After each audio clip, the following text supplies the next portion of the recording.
All right.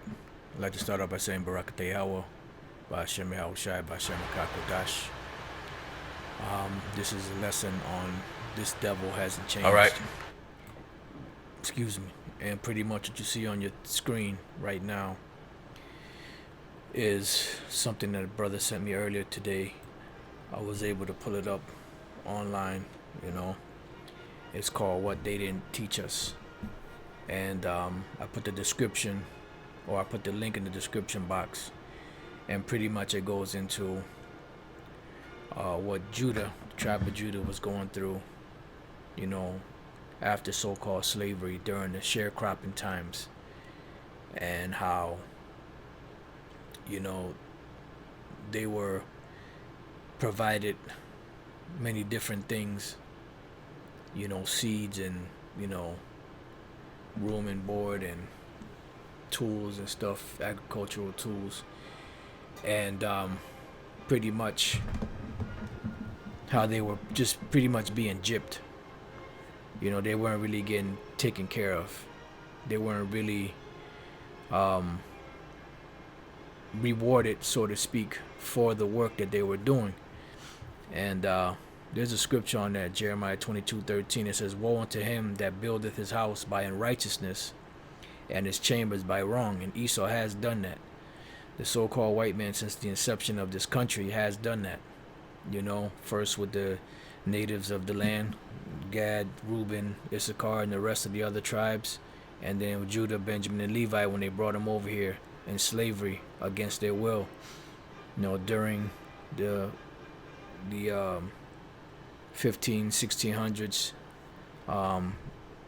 for a long period of time. It says that useth his neighbor's service without wages, and giveth him not for his work. So here it is, the so-called emancipation happened, so-called Emancipation Proclamation happened. The so-called freed the slaves, and when they went to go work to get paid on their wages, they would be defrauded of their wages, talking about, you owe me for this, and you owe me for that, and you owe me for this. And this was something that was going on the regular throughout all the different plantations. You know, there wasn't no, you know, it was, you know, most of them devils abused, you know, that power that they had, you know, when it came to pay Jake. Now in this what you call it here, in this documentary, mini documentary, they were interviewing certain descendants of those slaves, you know, and things that they've witnessed, you know, in their from the time they were born, you know, around the sharecropping times unto present. And there was this one Jake, an older gentleman. You could see that, you know, he was telling the stories of how wicked these devils were, and how they made this one individual dig his own grave and then killed him and dropped him in the grave. And, you know, just the devilish acts of Esau. And then the interviewer started talking about, you know, the 40 acres and the 40 acres and the mule, you know, thing came up, and how that didn't pan out, so to speak. And then eventually the Jake, towards the end of the interview, said, well, nothing can fix what was done, you know. And he explained about how the one individual, you know, that was made to dig his own grave and then killed and dropped in there, you know, and many other things that Esau did that can't be fixed with no mule, he said. And that's absolutely true, because the scriptures tell us, you know, that these things are so like it's not numbered. I mean, not Leviticus. You know, that things can't be fixed just by merely giving somebody some type of substance. You know, they talk about these reparations. Reparations ain't reparations unless the person that did you the wrong goes through what you went through. You know, experiences what you experienced, is dealt with the way you were dealt with. That's true justice, true judgment. and true reparations, which are the reparations that Yahweh Bashem Yahushai is going to give us upon his return, because this is his kingdom that's coming, and we're joint heirs with him, and he's going to rule over these nations. He's going to have slaves, so on and so forth, and so are we, and we're going to be able to pay them back for what they did to us. Yahweh said that when he comes back, every eye shall see him, even those that pierce him. So he's coming back for vengeance. He's not coming back to play games. He's coming back for vengeance. Numbers 35:33. So you shall not pollute the land wherein you are, for blood it defileth the land, and the land cannot be cleansed of the blood that is shed therein, but by the blood of him that shed it. And pretty much that speaks volumes. Other scriptures like you reap what you sow. He that doeth wrong shall receive for the wrong which he have done.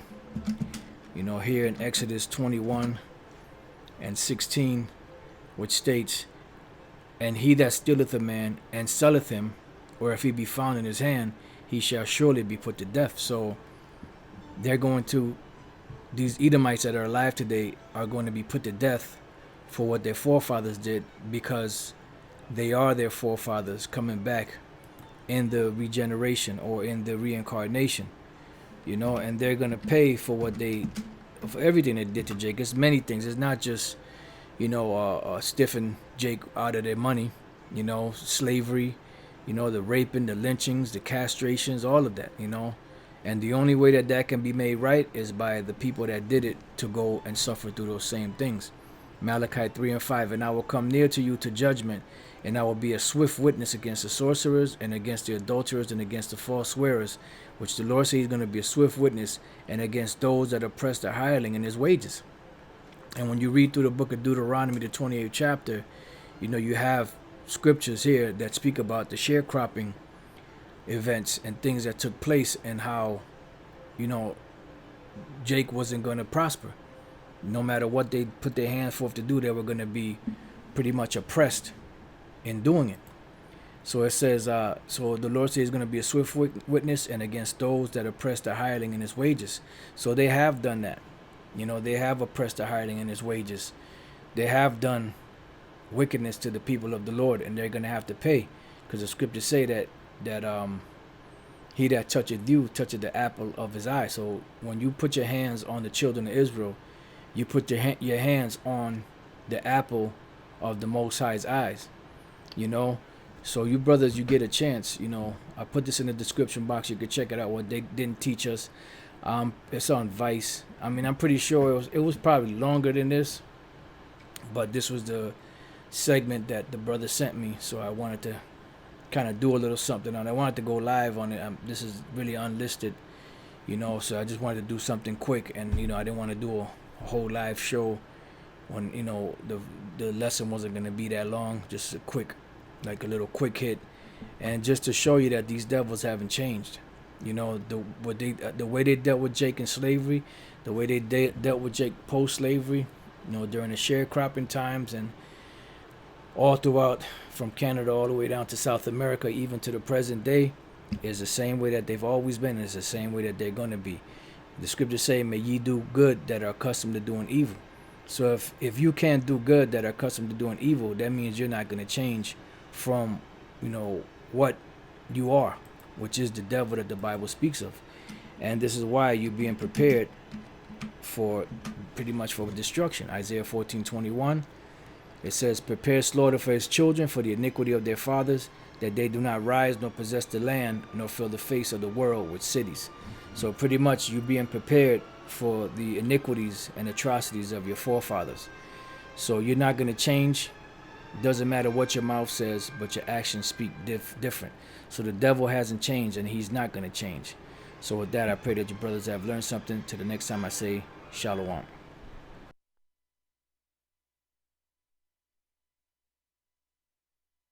Do good that are accustomed to doing evil. So if you can't do good that are accustomed to doing evil, that means you're not going to change from, what you are, which is the devil that the Bible speaks of. And this is why you're being prepared. For pretty much for destruction. Isaiah 14:21, It says, prepare slaughter for his children for the iniquity of their fathers, that they do not rise nor possess the land, nor fill the face of the world with cities. So pretty much you being prepared for the iniquities and atrocities of your forefathers. So you're not going to change. Doesn't matter what your mouth says, but your actions speak different. So the devil hasn't changed, and he's not going to change. So with that, I pray that you brothers have learned something. Till the next time I say Shalom.